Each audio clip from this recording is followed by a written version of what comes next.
Good morning class. आज हम पढ़ेंगे पाठ 1 जो कि हमारी कविता है और हमारी कविता का नाम है चिड़िया का संसार। क्या है हमारी कविता का नाम? चिड़िया का संसार। जब हम छोटे होते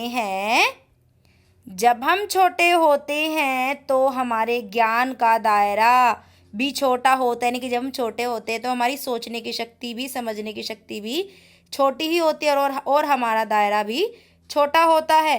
धीरे धीरे वह बढ़ता जाता है और पता चलता है कि दुनिया बहुत बड़ी है।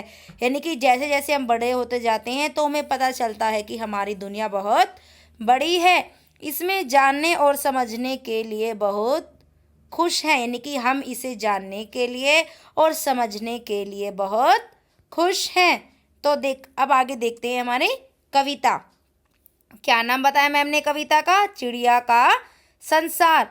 सबसे पहले मेरे घर का अंडे जैसा था आकार। तो चिड़िया कहती है कि जब वो एक अंडे के अंदर थी कि सबसे पहले मेरे घर का आकार अंडे जैसा था। जब वो अंडे के अंदर थी तब मैं यही समझती थी कि बस इतना सा ही है संसार। यानी कि जब मैं अंडे के अंदर थी तो मैं यही समझती थी कि यह संसार बस इतना सा ही है। सबसे पहले मेरे घर का अंडे जैसा था आकार, तब मैं यही समझती थी बस इतना सा ही है संसार। तो चिड़िया कहती है कि सबसे पहले मेरे घर का आकार अंडे की तरह था। जब मैं अंडे में थी तो मैं यही समझती थी कि यह संसार इतना सा ही है। फिर मेरा घर बना घोंसला सूखे तिनकों से तैयार, तब मैं यही समझती थी बस इतना सा ही है संसार।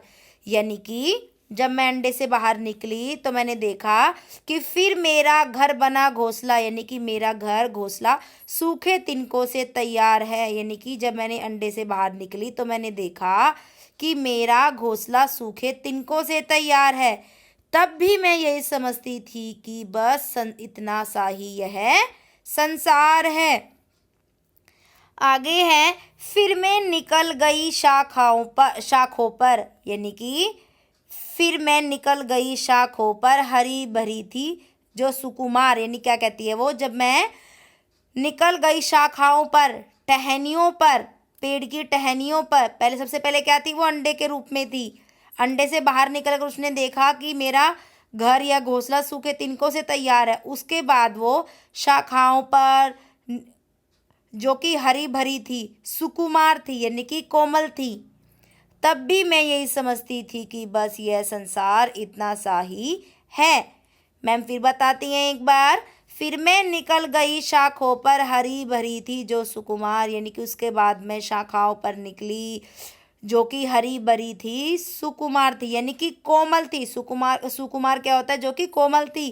तब भी मैं ये समझती थी कि यह संसार इतना ही है।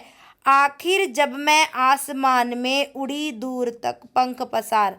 आखिरकार जब मैं आकाश में उड़ी, आसमान में उड़ी, दूर तक पंख पसार कर, यानी कि अपने पंख फैलाकर उड़ी। मैम फिर बताती हैं एक बार। आखिर जब मैं आसमान में अपने पंखों को फैलाकर बड़ी दूर तक उड़ी, तब समझ में मेरी आया बहुत बड़ा है यह संसार। तो क्या कहती है इसमें चिड़िया कि जब मैं आसमान में दूर दूर तक अपने पंखों को फैलाकर उड़ी तो मुझे तब समझ में आया कि यह संसार बहुत बड़ा है। बेटा मैम ने आपके ये क्वेश्चन आंसर लिखे हैं और आपको जब भी बुक सेट मिले, 2 दिन में, 4 दिन में, 10 दिन में, जब भी आपको बुक सेट मिलता है तो आपको ये फेयर नोटबुक में स्टार्ट करना है, क्योंकि ये आपका फर्स्ट चैप्टर है। सारे क्वेश्चन आंसर मैम ने लिखे हैं और आपको एज इट इज़ लिखने हैं। लेकिन अगर आपको बुक सेट नहीं मिलता है तो जिस भी नोटबुक में आप डेली बेसिस पे काम कर रहे हो उसी नोटबुक में अच्छे से करोगे। फर्स्ट क्वेश्चन है, सबसे पहले चिड़िया के घर का आकार कैसा था? तो सबसे पहले कैसा था उसके घर का आकार? अंडे जैसा था। कैसा था? क्योंकि सबसे पहले क्या थी? वो अंडे के अंदर थी। आसमान में उड़ने से पहले चिड़िया क्या सोचती थी? आसमान में उड़ने से पहले चिड़िया संसार को पेड़ों की शाखाओं तक ही समझती थी, यानी कि वो समझती थी कि संसार पेड़ों की शाखाओं तक ही सीमित है। आगे है, चिड़िया आसमान में कैसे उड़ती है? चिड़िया आसमान में पंख पसार कर या पंख फैलाकर उड़ती है। चिड़िया अपना घोंसला कैसे बनाती है? चिड़िया अपना घोंसला सूखे तिनकों से बनाती है। कैसे बनाती है चिड़िया अपना घोंसला? सूखे तिनकों से। शाखाओं पर पहुंचकर चिड़िया ने क्या सोचा? शाखाओं पर या टहनियों पर पहुंचकर चिड़िया ने सोचा कि संसार यहीं तक है। आसमान में उड़ने पर चिड़िया को क्या समझ में आया? आसमान में उड़ने पर चिड़िया को समझ में आया कि संसार बहुत बड़ा है। क्या समझ में आया चिड़िया को? कि संसार बहुत बड़ा है। बेटा अच्छे से लिखना सारे question answer. Okay, bye class.